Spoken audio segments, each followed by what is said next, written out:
C fever লিখেছেন জন মেসফিল্ড। এই কবিতাটি 1902 সালে প্রথম প্রকাশিত হয় সল্ট ওয়াটার ব্যালার্স নামক কবিতা সংকলনে।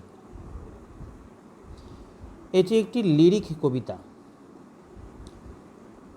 জন মেসফিল্ড ইংল্যান্ডের একজন কবি ছিলেন। তার বিখ্যাত রচনাগুলির মধ্যে একটি হচ্ছে সি ফেভার নামক এই কবিতাটি। জন মেসফিল্ডকে কিং জর্জ V এই ইংরেজ রাজার আমলে রাজকবির সম্মানে ভূষিত করা হয়। এই কবিতার মূল বিষয়বস্তু হচ্ছে wonder last and love for nature. এছাড়াও এই কবিতার মাধ্যমে মানুষের জীবনের যাত্রাকে বোঝানো হয়েছে। জীবনে আমরা যে বিভিন্ন প্রতিকূলতার সম্মুখীন হই, সেই প্রতিকূলতাকে এই দুর্গম সমুদ্র যাত্রার মধ্য দিয়ে তুলে ধরা হয়েছে। এবার আমরা কবিতায় সরাসরি চলে যাচ্ছি। কবিতাটা শুরু করছি। I must go down to the seas again, to the lonely sea and the sky. কবি প্রথম লাইনে বলছেন যে তিনি সমুদ্রে যেতে চান,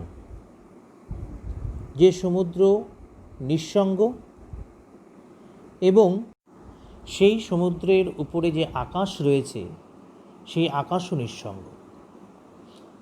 পরের লাইনে আসছি। And all I ask is a tall ship and a star to steer her by.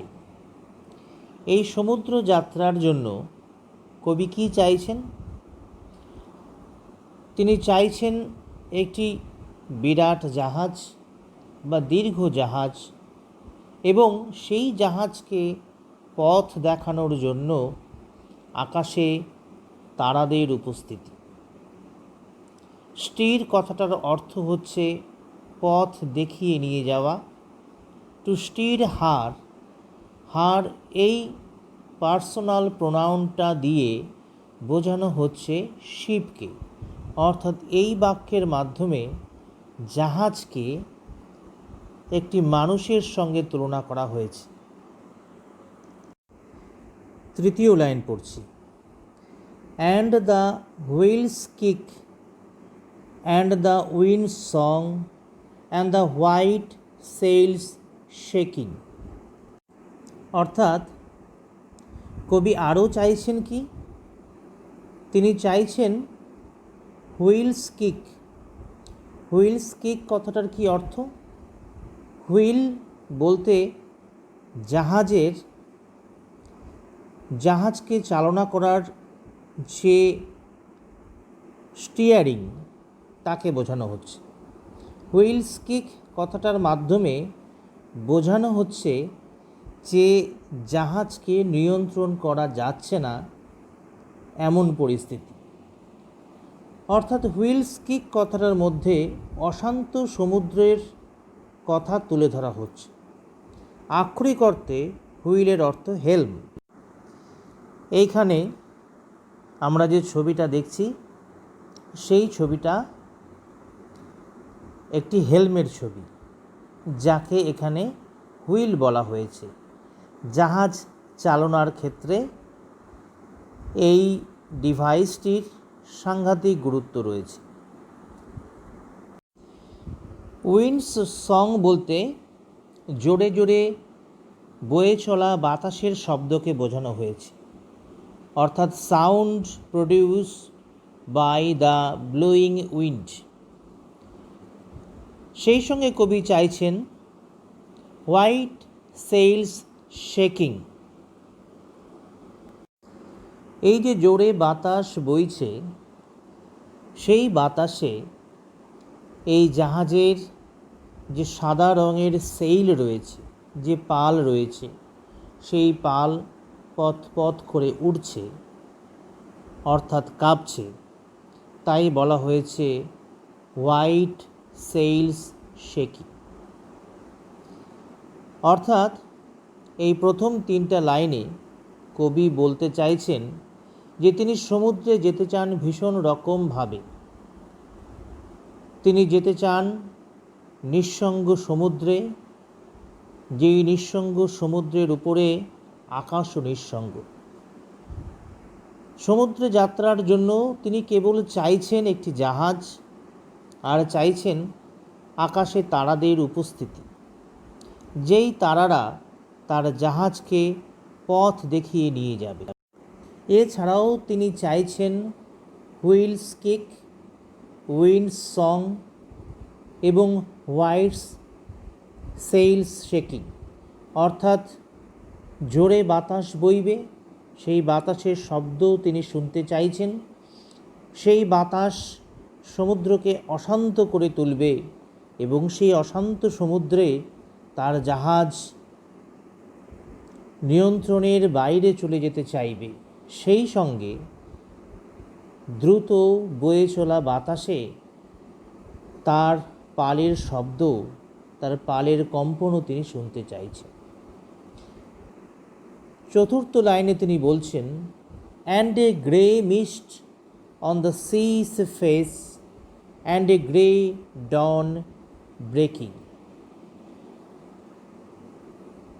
তিনি চাইছেন এই সময় পরিবেশটা যেন কুয়াশায় ঘেরা থাকে। মিস্ট কথাটির অর্থ হচ্ছে কুয়াশা। সেই কুয়াশার রং হবে গ্রে, ধূসর, এবং সেই ধূসর কুয়াশা সমুদ্রের মুখকে ঢেকে রাখবে, অর্থাৎ সমুদ্রকে দেখা যাবে না। সময়টা কি হবে না, সেই সময় সদ্য ভোরের আলো ফুটছে। এই যে এখানে আমরা grey mist on the sea's face এরকম একটা ছবি দেখতে পাচ্ছি, অর্থাৎ সমুদ্রকে দেখা যাচ্ছে না কুয়াশার জন্য। সেই সঙ্গে হোয়াইট গ্রে ডন ব্রেকিং, তারও একটা ছবি এখানে দেখতে পাচ্ছি। ধীরে ধীরে ভোরের আলো ফুটছে এবং সেই ভোরের আলোর মধ্যে এখনও রাতের অন্ধকার মেশানো রয়েছে, তাই গ্রে। পরের স্ট্যান্ডাতে তিনি বলছেন, I must go down to the seas again, for the call of the running tide is a wild call and a clear call that may not be denied. অর্থাৎ সমুদ্রের বুকে যখন টাইড আসে, যখন জোয়ার আসে, সেই জোয়ারের ডাক তার পক্ষে উপেক্ষা করা সম্ভব নয়। সেই ডাক তার কাছে ওয়াইল্ড কল এবং ক্লিয়ার কল, স্পষ্ট এবং ন্যাচারাল। ওয়াইল্ড মানে এখানে ন্যাচারাল। সেই স্পষ্ট এবং স্বাভাবিক ডাক তিনি শুনতে পান জোয়ারের গর্জনের মধ্যে, সমুদ্রের বুকের উত্তাল ঢেউয়ের মধ্যে। সেই ডাক তার পক্ষে এড়িয়ে যাওয়া সম্ভব নয়। That cannot be denied. And all I ask is a windy day with the white clouds fly. Windy ডের অর্থ হচ্ছে জোরে বাতাস বইছে এমন একটা দিন, ফুল অফ উইন্ড, অর্থাৎ এমন একটা দিন তিনি চাইছেন যখন ঝোড়ো হাওয়া বইছে। সেই ঝোড়ো হাওয়ায় আকাশে মেঘেদের উড়ে বেড়ানো দেখা যাচ্ছে, অর্থাৎ আকাশের এক প্রান্ত থেকে মেঘ অন্য প্রান্তে ছুটে যাচ্ছে। তাই বলেছে হোয়াইট ক্লাউডস ফ্লাইং। এই সাদা মেঘের দল সমস্ত আকাশে বাতাসের সঙ্গে সঙ্গে ছড়িয়ে পড়ছে এবং ঝড়ের পূর্বাভাস দিচ্ছে। And the flung spray, flung spray বলতে ঢেউয়ের সঙ্গে যে জলের ঝাপটা এসে মুখে লাগে সেই জলের ঝাপটার কথা বলা হয়েছে। অ্যান্ড দ্য ব্লোন স্পোয়াম, ব্লোন স্পোয়াম, এখানে স্পোয়াম কথাটার অর্থ হচ্ছে ফেনা, যার আরেকটি নাম হচ্ছে ফোয়াম, অর্থাৎ সেই বাতাসের সঙ্গে সমুদ্রের জলের ফেনা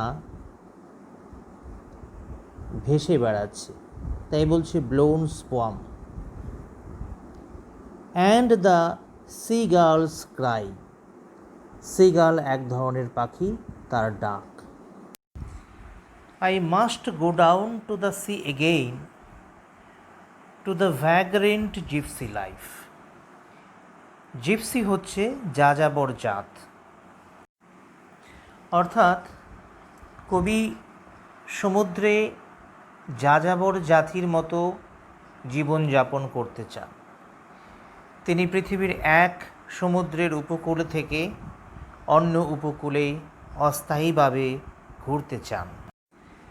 to the girls way and the whales way, অর্থাৎ একদিকে তিনি যেতে চান সেই গার্ল পাখির দেখানো পথে বা হোয়েল যে পথে গেছে সেই পথে,